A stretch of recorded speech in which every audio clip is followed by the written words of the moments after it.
Mira, me gusta que empieces hablando de todo lo que te ha costado escribir el libro y de todo lo que has tenido que estudiar para poner el punto de atención sobre eso, ¿no? Sobre el esfuerzo, al final, porque mira qué suerte, esta mujer de repente saca otro libro y otra vez se vende un montón y así, ¿no? Y todo lo que hay detrás. De hecho, en una entrevista te preguntaron, ¿tiene base científica estos efectos sanadores que usted comunica, ¿no? Que usted comparte? Y contestaste, ahí es donde entro en una situación en mi vida. Si yo no veo una base científica buena, me da urticaria. O sea, no puedes claro, es que hablar de lo que...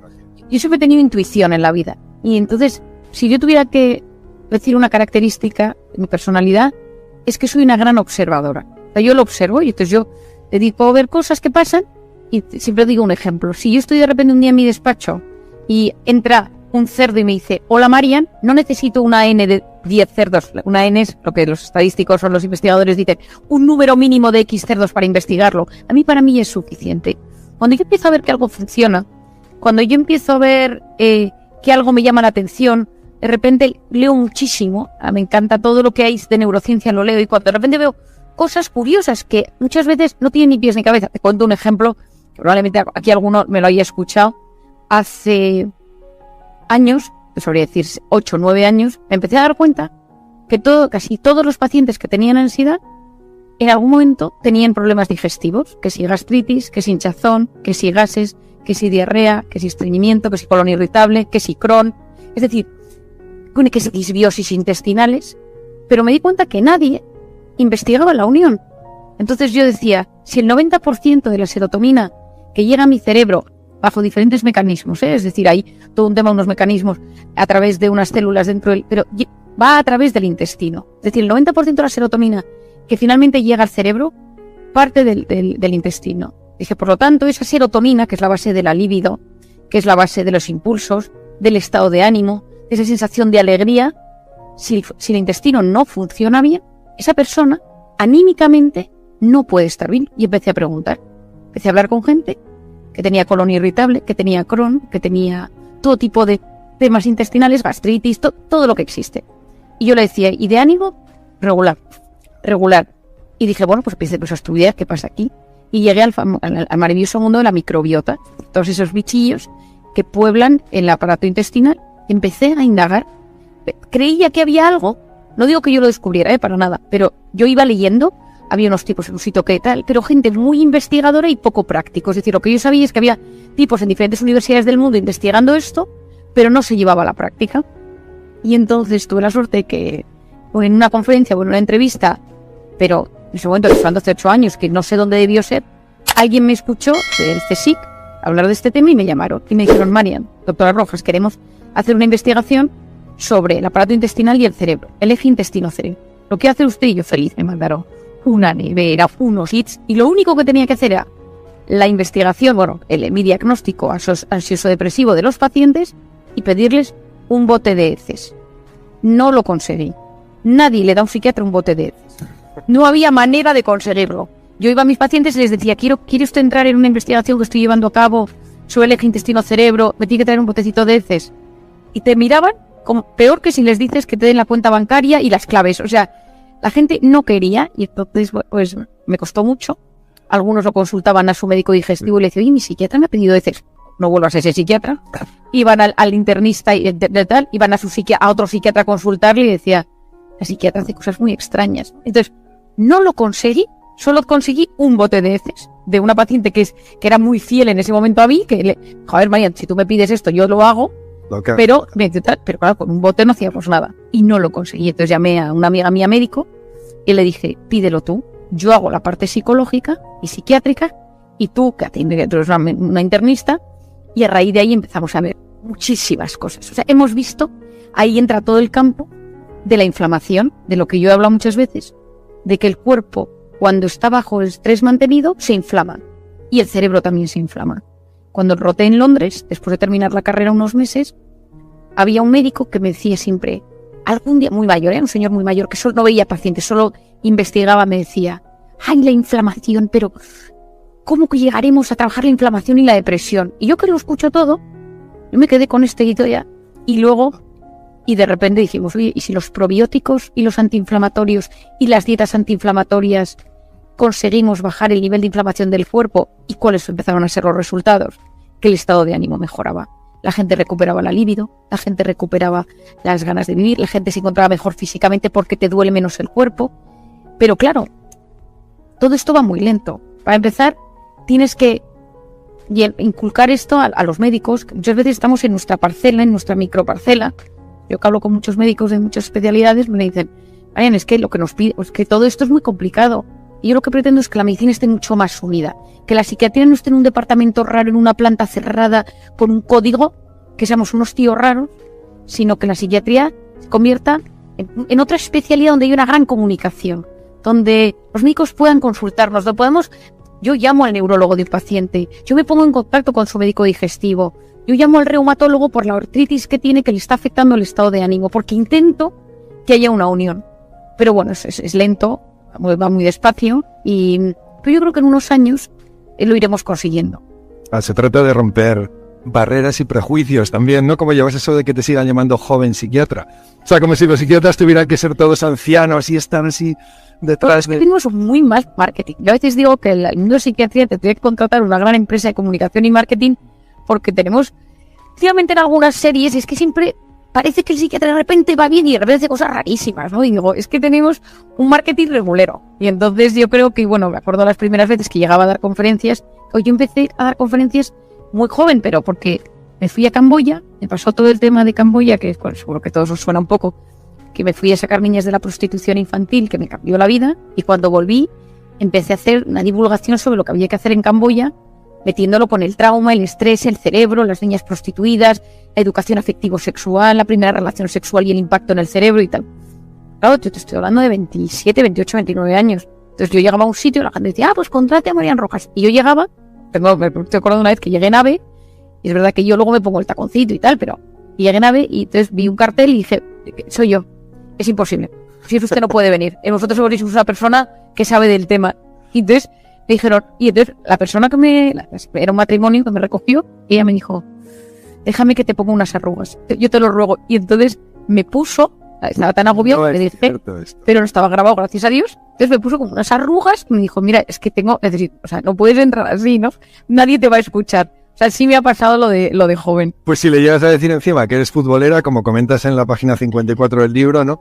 Y que te sabes lo de gol en las gaunas. Sí, es que yo siempre he sido, en mi casa somos súper futboleros, somos 4 niñas, mi padre es muy futbolero y mi madre es muy futbolera. Entonces en mi casa somos del Barça, con todo lo bueno y lo malo que yo tiene, o sea, gracias a Dios que estáis ahí abajo y nadie comenta, pero es un drama.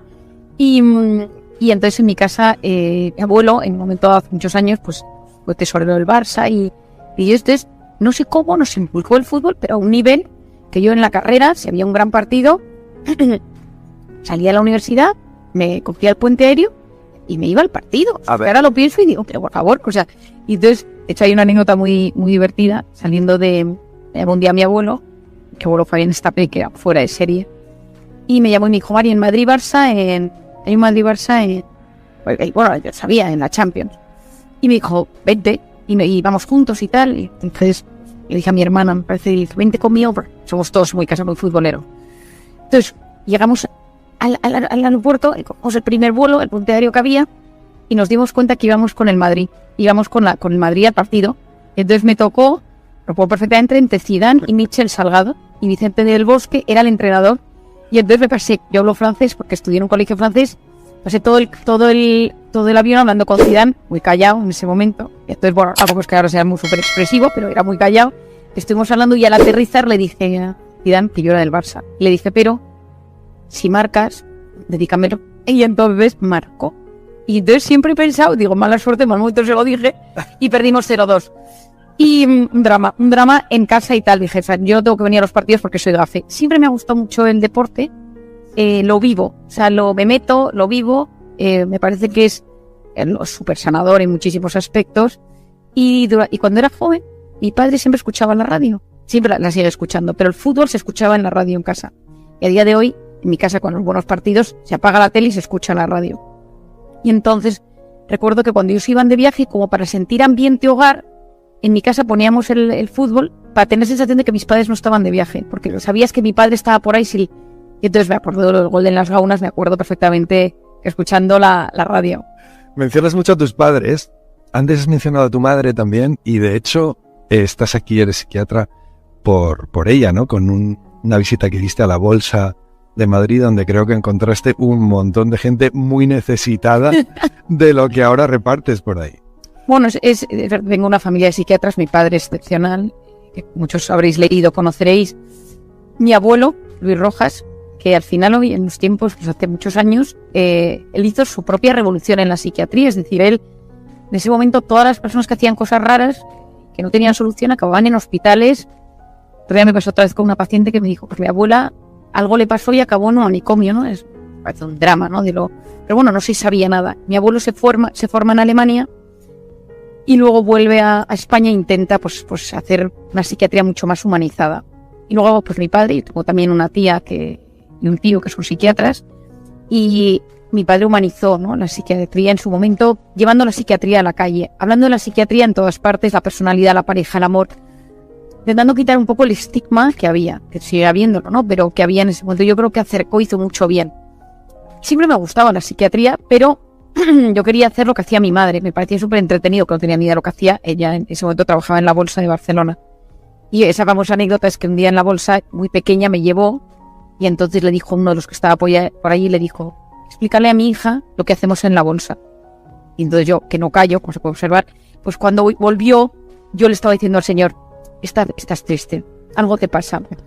Tu mujer no te quiere. Y mi madre, que yo debía ser un mico de 6-7 años, me dijo, que ahora lo pienso, que tengo un hijo de 7 años que es muy parecido. Otro día le dejé haciéndose unas pruebas porque estaba jugando al fútbol en su colegio y tiene un partido. Y le tenían que hacer pruebas del corazón como si fueran un jugador de primera división, o sea, todo tipo de pruebas. Y le dejé un momento y me marché, y a la vuelta le estaba diciendo a la enfermera, ¿te gusta tu trabajo? Y digo, ay, Dios mío, ¿cómo seriedad? Y quizá la Bolsa te llevó también a las organizaciones, porque fundaste en su día un proyecto pionero muy bonito sobre felicidad organizacional, llamado Ilusio, que precisamente para demostrar que las empresas están compuestas por personas. Si gestionamos bien las emociones de las personas, las organizaciones alcanzan un nivel superior y con ello también repercute en la sociedad, en el mundo, en el entorno que la rodea. Bueno, uno de los temas que nos dimos cuenta fue que mucha gente que llega a la consulta llega cuando ya se ha roto. Es decir, esto lo vi me di cuenta hace mucho tiempo. Cuando empecé a ver pacientes, yo decía, qué pena que a esta persona hace 2 años nadie le dijera, estás a punto, que si sigues así te rompes. Claro. Es decir, a mí me parecía clave que existe prevención prevención en cáncer de mama, prevención en el cáncer de próstata, prevención en el cáncer, ya no te digo, en el cáncer de pulmón, todo tipo de cosas, y no había prevención en salud mental. Bueno, y de hecho sigue sin haberla demasiado, ¿eh? Eso es como que al final, de repente hay voces que dicen, oye, por cierto, pero no hay prevención. Entonces, cuando yo vi que eso llegaba, cuando empecé a darme cuenta que la gente solo acude al psiquiatra cuando ya está muy mal, cuando ya tienes la depresión, cuando ya tu vida no tiene sentido, cuando estás en las drogas, cuando te trae un familiar porque no puedes con tu vida, yo decía, si pudiéramos meter la prevención en diferentes ámbitos de la sociedad, conseguiríamos que mucha menos gente se rompa. Y entonces pensé, a nivel educativo, hay que enseñar a los profesores inteligencia emocional, a nivel de las universidades, de los másters, pero dije, uno de los aspectos más importantes es la empresa. Que si conseguimos que las empresas inviertan un poquito de dinero en lo que ahora llaman well-being o todo esto que es mental health o cualquiera de estas cosas, podemos avanzar mucho. Y entonces nos ocurrió esta idea, mis hermanas y a mí, con un socio que es muy amigo nuestro, en el cual nosotros lo que les proponemos a las empresas, y tú te das cuenta cómo respira la empresa, ¿no? Tú llegas y dices, porque todo esto viene, Andrés, porque a veces me pasaba que una empresa me invitaba a dar una conferencia, imagínate, 400 empleados, 500 empleados. Yo daba una conferencia y al terminar, yo en ese momento no tenía libro, la gente, yo decía, bueno, y dejaba mi correo. Si alguno tiene alguna duda, mi correo. Entonces, recibía decenas de correos. Y la gente me preguntaba, en mi caso particular me pasa esto, a mí me sucede esto. Entonces dije, por un lado tengo que escribir un libro para que la gente le ayude. Pero por otro lado, ¿por qué no proponemos a las empresas pequeños talleres? Y una cosa que para mí era clave. Tú escuchas mi conferencia, tú acudes a 2 o 3 talleres que te personalizamos. Y de eso tú me dices, vale, de todo lo que me has contado, María, o Isabel, mi hermana, que lo hace conmigo, a mí lo que me pasa es que soy muy obsesivo y muy rígido en mi trabajo, y eso es lo que me repercute. ¿Cómo trabajo esto? A mí lo que me pasa es que me cuesta ser empático con los que están debajo de mí porque me parece señal de vulnerabilidad. ¿Cómo se hace eso? A mí lo que me pasa es que soy una persona poco sociable. A mí lo que me pasa es que me pongo muy nervioso cuando tengo que hablar en público porque tengo un trauma, porque esto. Es decir, dijimos, si a estas personas les ofrecemos la posibilidad, no porque estés mal, sino porque te hago una pequeña prevención, o porque alguien dice, sé que no estoy mal, pero si sigo así me puedo romper con este ritmo de vida que llevo. Entonces empezamos a hacerlo. ¿Cuál es mi idea? Conseguir que en todos los estratos de la sociedad, nivel profesional, personal, educativo, social, cultural, cada vez haya más formación emocional, porque cuando tú sabes gestionar tus emociones, tienes mejor salud física y mejor salud psicológica. Lideras mejor tu equipo, llevas mejor una clase, ayudas a que el aprendizaje de los alumnos sea mejor, ayudas a que la gente en la universidad se tome mucho más en serio lo que aprende, ayudas a que la gente que de repente acude a un máster salga de ese máster no solo fortalecido a nivel de conocimientos financieros, sino también para desarrollarse en la vida. Considero que es clave que la gente que accede a puestos de responsabilidad haya tenido un cierto conocimiento emocional. Porque un directivo que no es líder, que para mí un líder es una persona que tiene un mensaje, sabe comunicarlo, es optimista al respecto, es coherente con su vida y sabe gestionar emocionalmente a las personas. No es fácil, porque son líderes tampoco hay tantos, pero me parece que el líder del siglo XXI necesita tener esos conocimientos. Un líder, me pasó otro día en consulta con un paciente que dirige una empresa y que en un momento dado me dijo, Marian, es que yo no creo en la inteligencia emocional, me parece cosa de débiles. Entonces le dije, bueno, yo respeto todo él, pero no estoy de acuerdo. Me parecía una barbaridad, pero le dije tal. Me dijo, de hecho me parece que algunos os queréis hacer ricos a costa de una estupidez, ¿no? Wow. Me pareció duro, y yo que soy una persona súper cordial y que es muy difícil enfadarte conmigo, le dije, necesito que salgas un momento de mi despacho, porque me acabas de agredir. Le dije, entonces, dijo, es que yo no lo entiendo. A mí me parece que en esta vida, cuanto más duro eres con alguien, mejor responde. Y ante la dureza, la rigidez y la exigencia por encima de todo, si tú tienes demasiada empatía, bueno, claro, es que te estás yendo a un extremo, pero yo estoy hablando de ver que de frente de ti hay una persona, y eso es empatía. Y la empatía es la capacidad de ponerte en el lugar del otro. Es decir, yo busco ponerme en tu lugar. Yo, Marian Rojas, tengo un defecto y es que soy hipersensible. Si tengo un problema, yo conté hace poco en una conferencia una anécdota que me sucedió hace unos meses, para que la gente sepa que soy sensible, es que yo tengo que trabajar que las cosas, porque me emociono con mis pacientes. Un paciente mío está en un proceso de selección de una empresa y me dice, tengo la entrevista el martes a las 5, y yo el martes a las 5 me acuerdo de mi paciente, y a las 8, si no me ha escrito, le llamo. Oye, sí, pero porque lo llevo. Si un paciente mío está en una crisis matrimonial o una crisis de pareja o en una situación, lo llevo. Puede que no le llame, pero lo tengo ahí. O sea, es decir, me lo llevo no en el sentido del sufrimiento, sino que me lo llevo como acompañamiento. O sea, me gusta que a mi gente le vaya muy bien. Saliendo un día de la consulta, me comentó un paciente al salir, pues que era el aniversario del fallecimiento de su mujer, que había fallecido hacía 2 años de un cáncer, gente muy joven, un drama. Y me fui a la consulta caminando por la calle, un poco tristona, me da pena, la conocí, ella era una persona muy buena, falleció con 30 años, un tumor de golpe y tal, y había una iglesia abierta. Y entonces dije, entró en la iglesia y había un funeral, digo, qué adecuado. Y de repente, la homilía sobre el tipo que había fallecido era tan espectacular que me puse a llorar entre los sentimientos de estos y los otros, y los de al lado me acompañó en el sentimiento. Yo, tuve que darle pésame a toda la familia, porque claro, la gente le conocía a usted al fallecido y yo era una persona excepcional. O sea, digo, porque, es decir, cuando uno se conoce, es mucho más fácil que sea capaz de gestionar las cosas. Y volviendo a la empatía de la que te hablaba, Andrés, la empatía consiste en que yo veo tu cara, veo tus acciones, veo que te estremeces, veo que te emociones, veo que se te empañan los ojos, y entonces te juzgo menos, te trato mejor. ¿Qué pasa con las redes sociales? Que no ves a nadie. O sea, no ves una cara, ves un mensaje.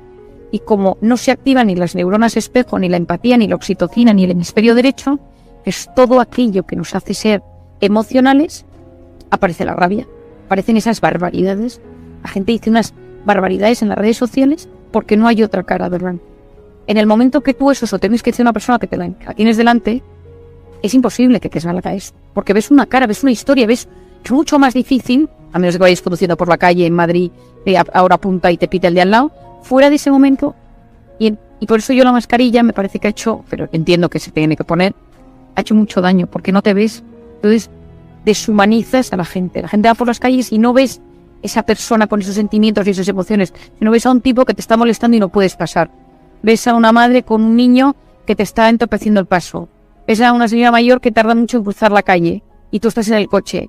Y nos hemos dejado de mirar con la parte afectiva. Y cuando bloqueamos la parte afectiva, perdemos la esencia del ser humano.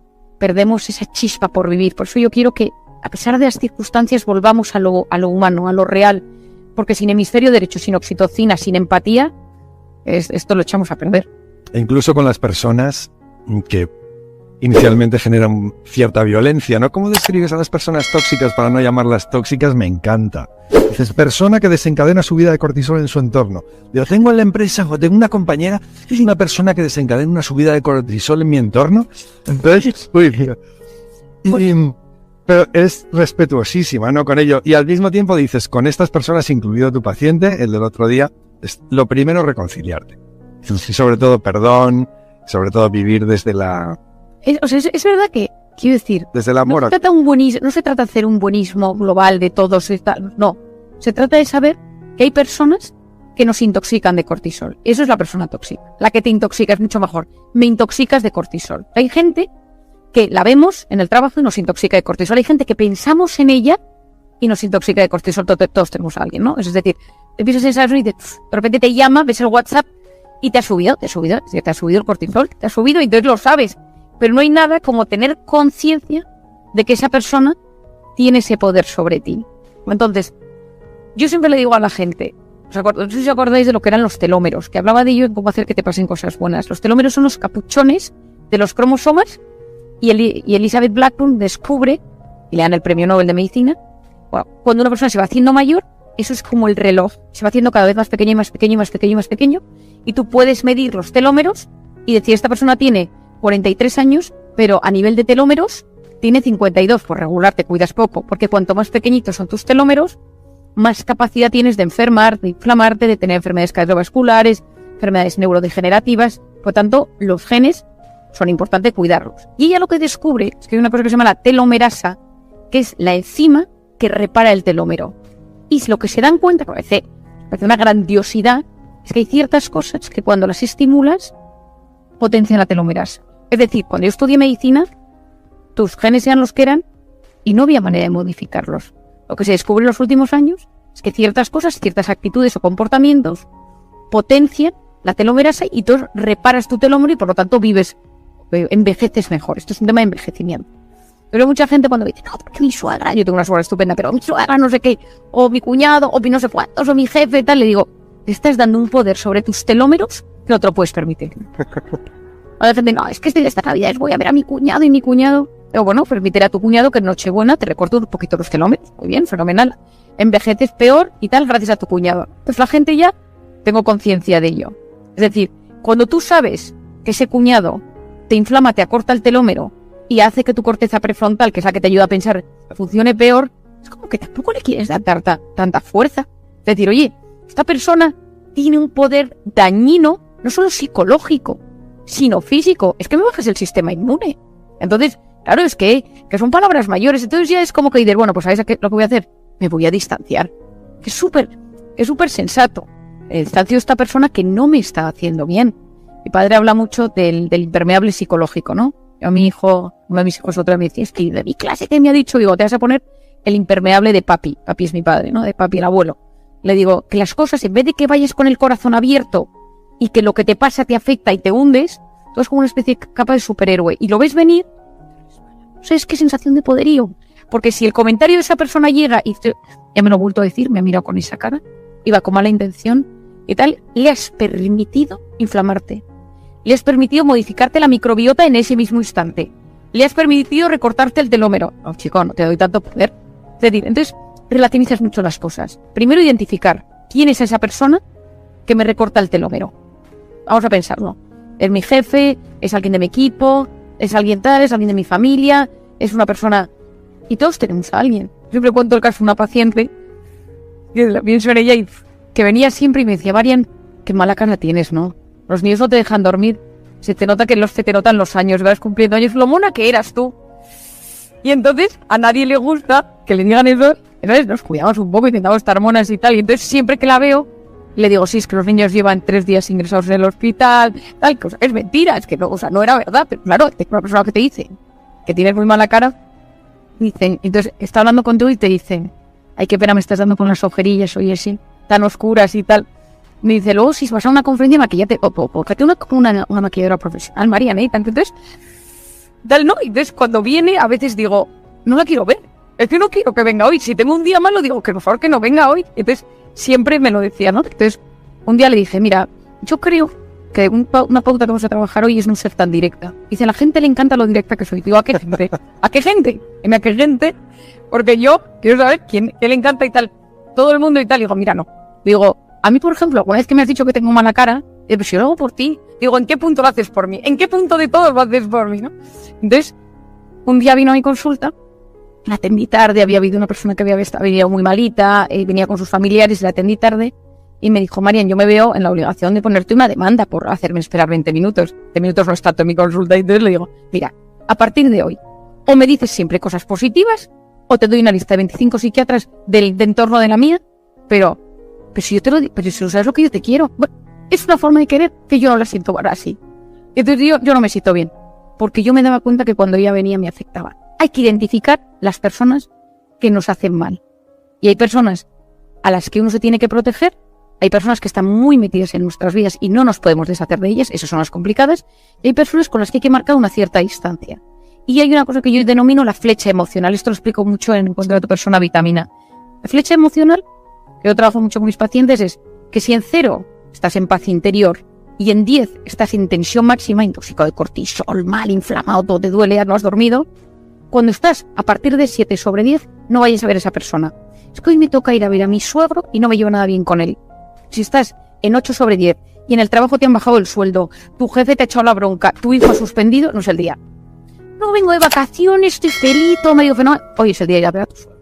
Porque a veces forzamos en los momentos de tensión, porque tenemos un poco este tema del aguantoformo, ¿no? De yo lo aguanto todo y no pasa nada y tal, y de repente explotamos de la peor de las maneras.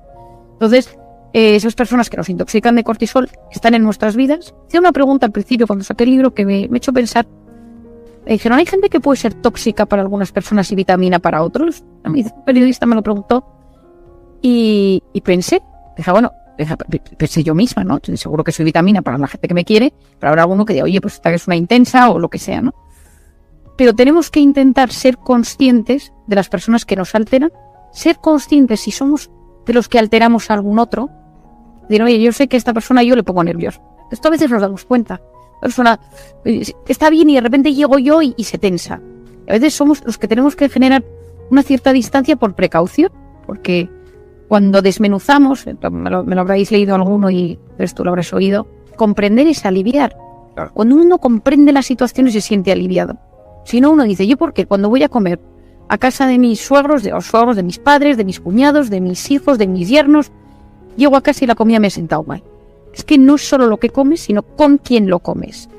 Y si lo comes con gente a la que quieres, la oxitocina ayuda a que el tracto intestinal funcione mejor. Si tú comes con gente que te está generando toxicidad, el cortisol hace que esa comida te sienta de horror. Pues hay que elegir no solo dónde comemos, sino con quién comemos. Sí, mira, me encanta el logo de tu web.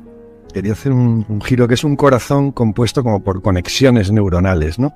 Además que un dibujo parece como algo vivo. Es muy bonito. Y es que al final, cerebro y corazón también, al igual que el sistema digestivo y nuestro sistema neuronal, también están unidos. Como dices, eres más cerebral, eres más... pero al final somos parte de un todo y tenemos que cuidar cada parte de nosotros mismos para que el todo esté sano y llegue al día siguiente. Bueno, es que todo esto se originó porque cuando empecé a darme cuenta que había que llegar a la unión de la mente y el cuerpo. Es decir, me encantaba una parte de la residencia, que la hice con la hija de estos señores de aquí, que es una de las personas que yo más quiero, que ella es de Arnedo, y hicimos juntas la residencia.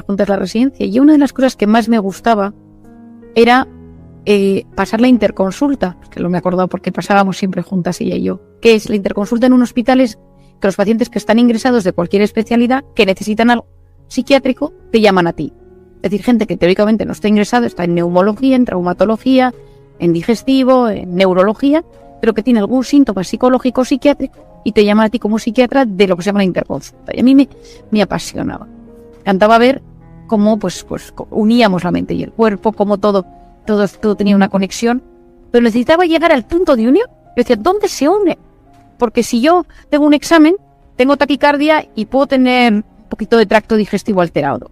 Tengo una cita romántica y ese día de repente ese famoso grano que sale en medio de la cara, ¿no? Es decir, ¿pero qué demonios pasa? ¿Pero dónde está eso, no? Y ahí descubrí que yo no descubrí nada, pero ahí llegué al cortisol, al famoso cortisol.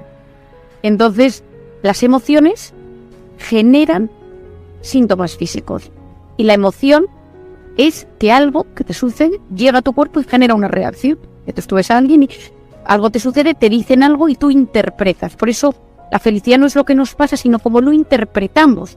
Es de eso que me llega.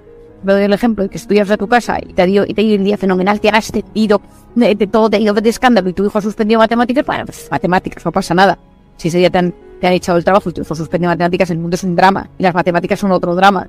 Es decir, la interpretación de las cosas activa dos sistemas en el cuerpo. El sistema nervioso simpático y parasimpático. El simpático es el que nos tensa, el del león. La carrera se estudia cuando llega el león. Y el parasimpático es el de la playa tumbado leyendo una novela. Entonces, el tema es que todo lo que nos sucede genera emociones y esas emociones tienen una repercusión directa en el cuerpo. Según cómo gestionemos el mundo emocional, esa parte más afectiva, eso va a tener una influencia enorme en nuestro cuerpo. Y si esa emoción soy capaz de pasarla por la cabeza, yo gestiono mejor mis impulsos y mejoro mi salud. Por eso para mí era tan importante encontrar un logo que uniera, que es un corazón que está unido como de neuronas del cerebro, efectivamente. Es que me encantó. Y has hablado también de la fuerza de las palabras y de la fuerza de las palabras negativas, el efecto que tienen sobre nosotros y el cuidado que hay que tener no solo con lo que decimos a los demás, sino con lo que nos decimos a nosotros mismos, muchas veces en silencio, que son las que más daño hacen, ¿no? Has hablado del optimismo, en cambio, de la fuerza que puede tener porque lo pones en tu página web también la misma frase que felicidad y que bienestar, el optimismo, ¿no? Entonces hay que trabajar también, ¿no? Llevar a cabo, por así decirlo, una terapia narrativa, ¿no? O sea, cómo nos contamos nuestra propia historia para percibir, para interpretar la realidad, pues de forma que no nos haga sufrir y que nos acerque más hacia la felicidad. Bueno, pues que eso, Andrés, es para mí una de las claves de la vida y es la voz interior. Es decir, esa voz interior, ese discurso interno que tenemos todos constantemente. Es decir, las mujeres en altavoz, constante, los hombres más light, más bajito y de vez en cuando en silencio, pero siempre tenemos una voz interior. Si nos damos cuenta, juzgamos, analizamos esto tal, pero incluso de esto que está pasando, cualquiera de nosotros puede ir pensando, pues esto, pues entonces Andrés y entonces está Marian y entonces ha venido, o sea, y vamos analizando y hablando, muchas veces en neutro, es decir, descriptivo sobre lo que pasa, simplemente porque es como una radio de comentar.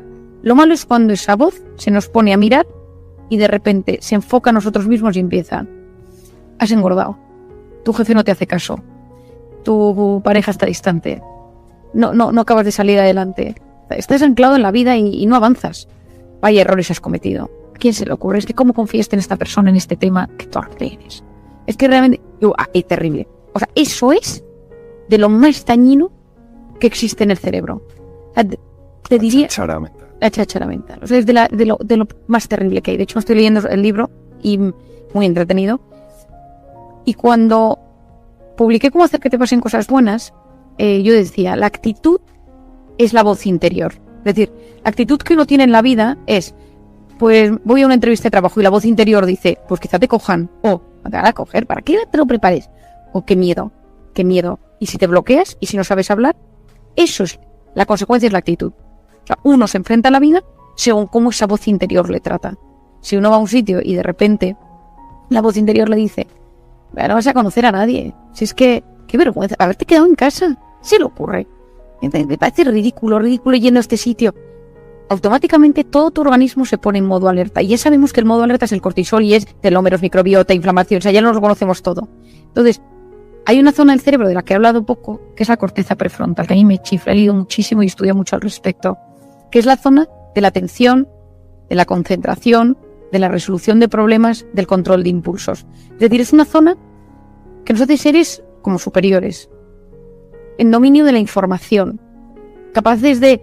Es la que cuando vas andando por un restaurante o estás en un restaurante sentado y no te traen la comida y el de al lado tiene un plato que no has empezado a comer y empiezas a pensar, ¿y si me lo cojo? ¿Y si no se la cojo? Y no se la coges, porque claramente no es solo un tema de educación, es un tema de control de impulsos, de que tu cerebro te permite pensar y decir, esto no.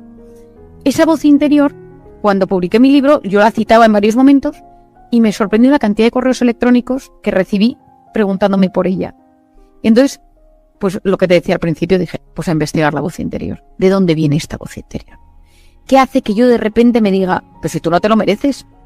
Si eres mal padre, si eres mala madre, si no sabes cuidar, es que te dejan los hombres porque eres muy dramática. Es decir, ¿de dónde viene esa voz, la negativa, que nos machaca? Y entonces, después de escuchar tropecientas, imaginaos todas las historias que escuchas en los últimos años, y en el segundo libro lo explico, se me ocurrió una teoría que creo que es bastante plausible dentro de que es una teoría. Esto no es científico, esto es mío. Pero que lo he llamado la grabadora de la infancia. Y mi teoría es que cuando tú naces, es como si te metieran un microchip en el cerebro, en blanco, una cassette. La cassette, que mis hijos dirían que es una cassette, ¿no? Pero bueno, un esto, ¿no? Ahora que es un chip o un algo, ¿no? Aquí dentro, en blanco. Y le dieran al record, a grabar. Clink, y empezar a grabar, y a grabar, y a grabar. ¿Y qué graba? ¿Cómo me tratan mis padres? ¿Cómo se tratan entre ellos? ¿Cómo habla la gente de mi entorno más cercano de mí? Este es un pesado. Buah, este no hay quien aguante. Este no llega a nada en la vida. Es el torpe. Y esto es el hermano. Está gorda. Es que gorda, no. Trae una paciente que me decía, es que mi madre siempre me decía, solo las delgadas consiguen algo en la vida, ¿no? Entonces toda su vida luchando por las dietas y toda su vida, y está delgada, pero se ve gorda porque considera que su madre no se la sigue viendo gorda. Entonces está completamente anclada en esa frase. Es decir, si alguno se pone a pensar en su vida, en esa frase a veces negativa que nos decimos, ¿no? De, no te lo mereces, tal.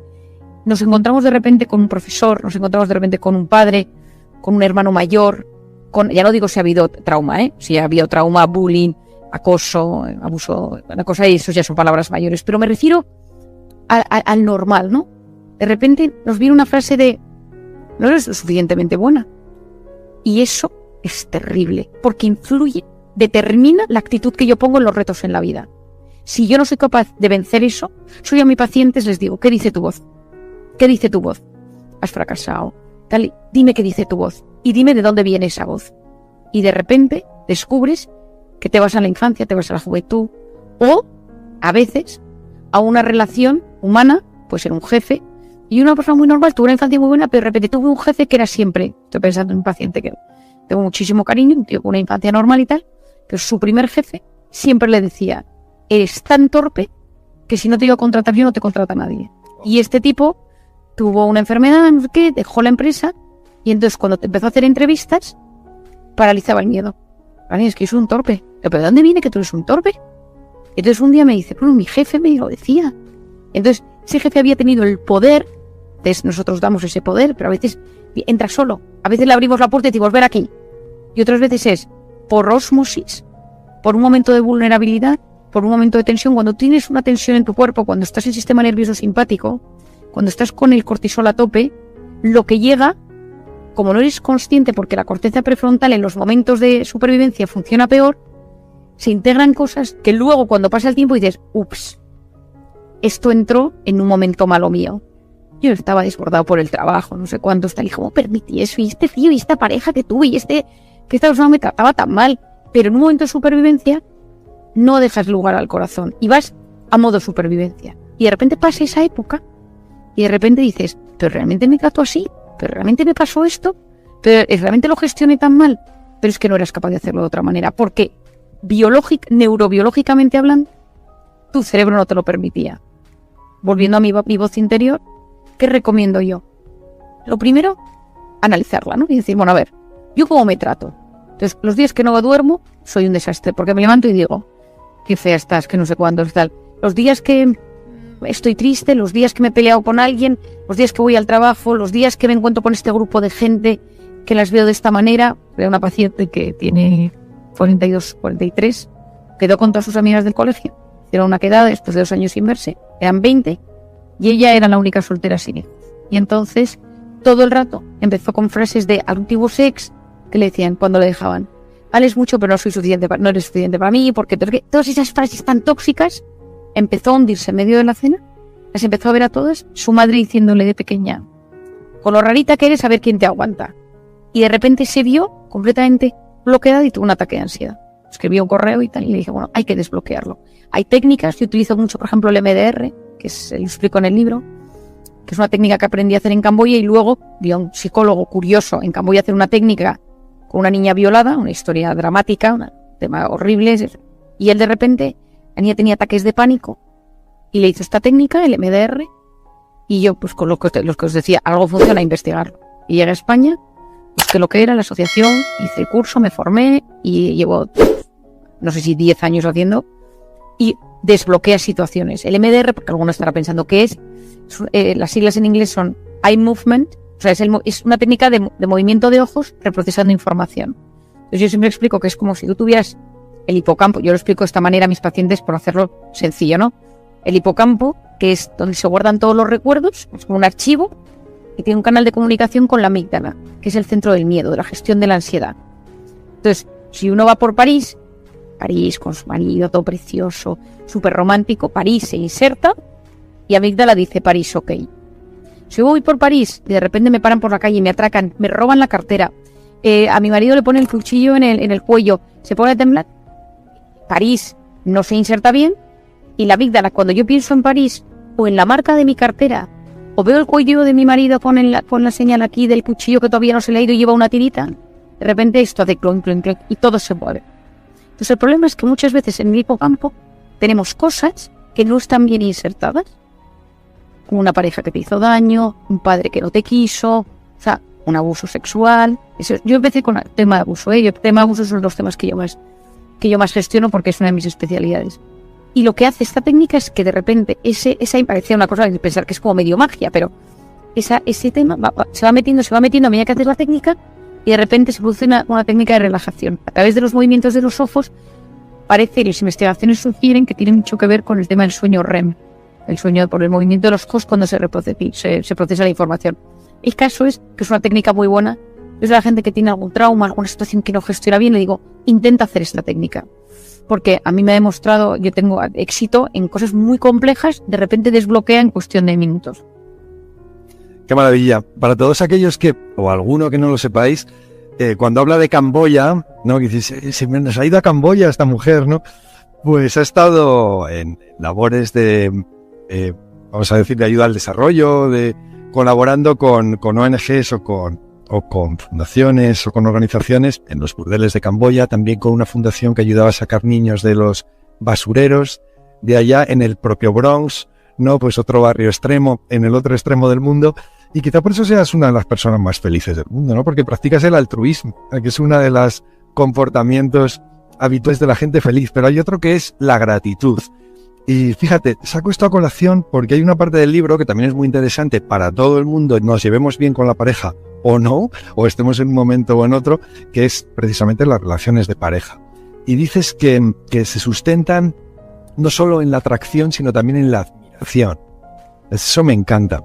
Y pensé el otro día que del mismo modo que es saludable llevar a cabo un diario de gratitud, ¿no? Pues para bajar la depresión, para subir nuestro bienestar y mirar las cosas buenas que nos han pasado en el día, que también puede ser favorable llevar a cabo un diario de gratitud sobre la otra persona, o sea, lo que te aporta otra persona día tras día, para no dejar que la rutina aplaste esas cosas maravillosas que te asombraron al principio. Tú hablas de recuperar esa sensación y de mantenerla distinta a lo largo del tiempo, pero sobre todo mantener esa llama que, aunque suene a frase manida, es lo que funciona al fin y al cabo. Efectivamente, bueno, lo primero, lo de Camboya y tal, es que desde pequeña me encantaba el tema solidario, me apasiona. O sea, cuando me casé lo dejé de hacer, por ahora. Ayudo de otras maneras, ¿no? Intento, pues, a través de charlas, cosas benéficas, pero bueno, me pasan todo tipo de anécdotas, que decir, cuando puedo ayudar. El otro día salí de mi casa y había una persona pidiendo dinero, y entonces me dijo, ¿le puedo contar por qué estoy pidiendo dinero? Pero parece curioso. Pensé, tengo un psiquiatra escrito en la frente. Y le dije, mire, yo feliz. Digo, lo hago feliz porque me encanta y de hecho es mi profesión, de que no sé si lo entendió. Entonces me contó todo su drama y me dice, ¿me inspira usted confianza al pasar por aquí? Te la veo a veces pasar igual al lado. Y entonces me contó toda su historia, y claro, yo no puedo evitarlo, porque soy así. Entonces su pareja, que estaba en la construcción, pero entonces se cayó y entonces tiene un problema en la rodilla. Entonces de dónde es el país y entonces dónde está y llega a su pareja que venga y entonces quién le ha visto, entonces le llamó y la radiografía y entonces la mandé a un amigo traumatólogo y me meto unos líos. Y entonces ahora cuando el otro día pasaba con uno de mis hijos y estaba esta persona en la calle y tal, dice, ya le ha visto el traumatólogo, está mejor la rodilla. Y digo, no, usted deje de pedir dinero en la calle, vamos a buscar trabajo. Es que no podemos seguir aquí yo gestionándole la rodilla de su pareja y usted que aquí sigue con... Y digo, usted póngase a buscar trabajo. Vamos a buscar algo que pueda hacer. ¿Qué se le ocurre? Digo, ¿qué sabe usted hacer? Y me llegó al lado, este que es parlanchín, y el otro, ¿qué sabes hacer? Vamos a hacer una lista, ¿no? Entonces, es verdad que siempre he tenido este tema solidario, me apasiona. Camboya, he escrito mucho en los libros. El Bronx, que fue una experiencia muy joven. El Bronx Camboya fue brutal, pero el Bronx es que era todavía más joven. Estaba en segundo de carrera y me metí en un barrio marginal a dar clase a niñas. Me chifló, volvería a hacerlo 1000 veces. Bueno, sí se lo he contado, hace mucho que no lo cuento, pero me atacaron, me hice amigo del atracador, porque claro, eso es, y quería dinero para que abortara a su novia de toda la vida, y entonces yo me decía, pero vamos a ver, pero no la quieres, pero entonces ¿qué edad tienes? Pero tal, bueno, tuvimos una conversación y tal, pero no, si yo quiero tener hijos, a mí me encantan los niños, pero tal, bueno, y tuvieron el bebé y la niña se llama Marian. No me estiras. Sí. Wow.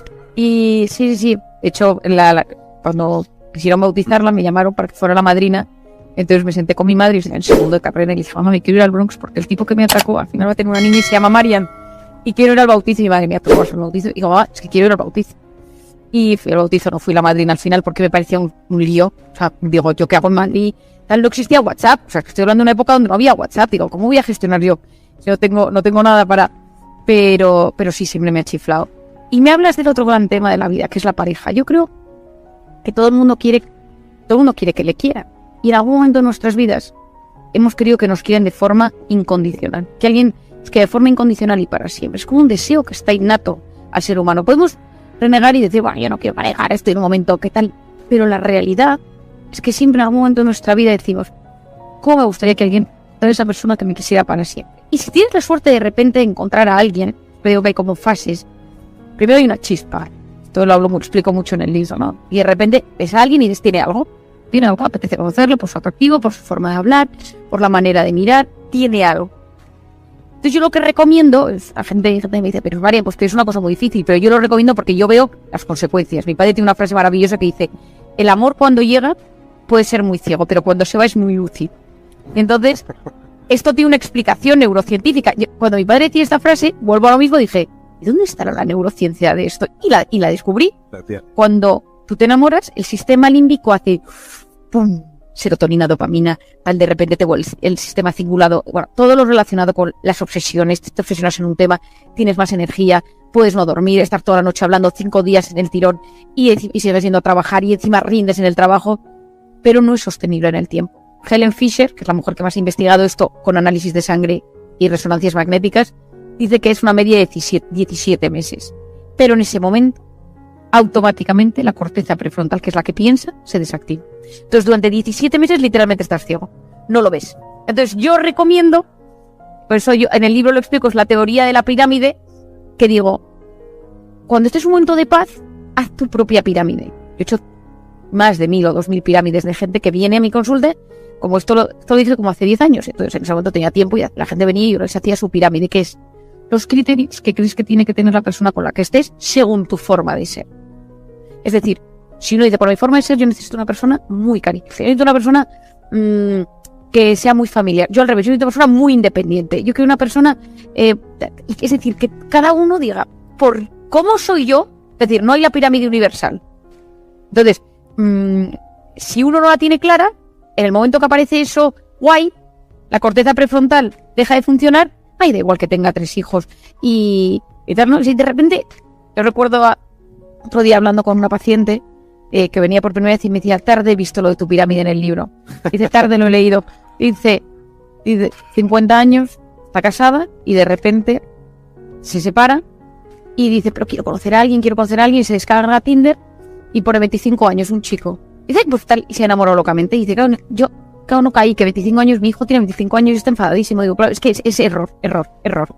Claro, pero como no puso corteza prefrontal, en el momento que llega, no hay opción. Entonces, lo que en condiciones normales dices es que no lo vi porque no tenías. Entonces yo lo que recomiendo es saber decir, por mi forma de ser, qué me conviene.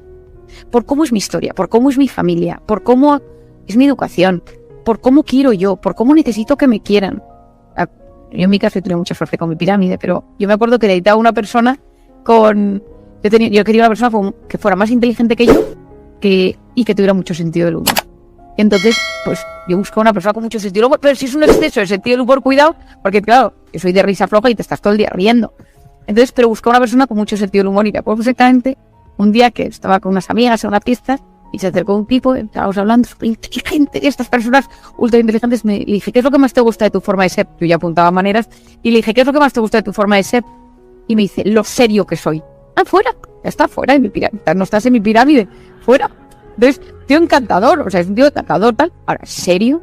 Le vi hace poco, coincidimos una vez en una boda, y igual de serio, listísimo, listo como él solo, pero claro, yo no puedo. Ahí acertaba. No, en eso acertaba. Entonces, ¿qué pasa? Que cuando la corteza prefrontal entra, lo que sucede es que dices, ¿me conviene? ¿Me hace ser mejor persona? ¿Saca lo mejor de mí? ¿Está en mis criterios? Que sea así, así, así. Es decir, bueno, da igual, yo puse que en verdad yo quería que fuera, pero no importa, cuidado. Porque si era algo que en un momento con una corteza prefrontal funcionante lo decidiste, era porque tenía un sentido.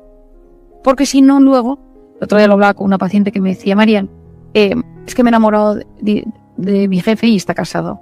Y le digo, dice, ya, pero es que ¿en qué momento de tu vida permites? No, y hay mucha gente que dice, es que eso no se puede controlar. Hay segundos, minutos, horas, días en los que te das cuenta. Si de repente ves que tu jefe te hace un poco de gracia, aléjate de tu jefe. Si está casado, caso esto es que justo está esperando encima un bebé, aléjate. O sea, aléjate, porque puedes hacer mucho daño a esa relación. ¿Por qué? Porque después de esos 17 meses de furor amigdalino y límbico y sin corteza prefrontal, baja la espuma de la leche y empiezas a ver cosas. Y entra una fase, la fase de desilusión. Una fase en la que dices, bien, bueno, de repente, bueno, pues tiene cosillas. No las tenía, pero no las tiene, no las tenía, pero no las veía. Es decir, porque la corteza prefrontal no te lo pedía, no te lo permitía. Y empiezas a ver esas cosas. Y hay un punto, y mucha gente se piensa que si no sientes eso del principio siempre, es que no es amor verdadero.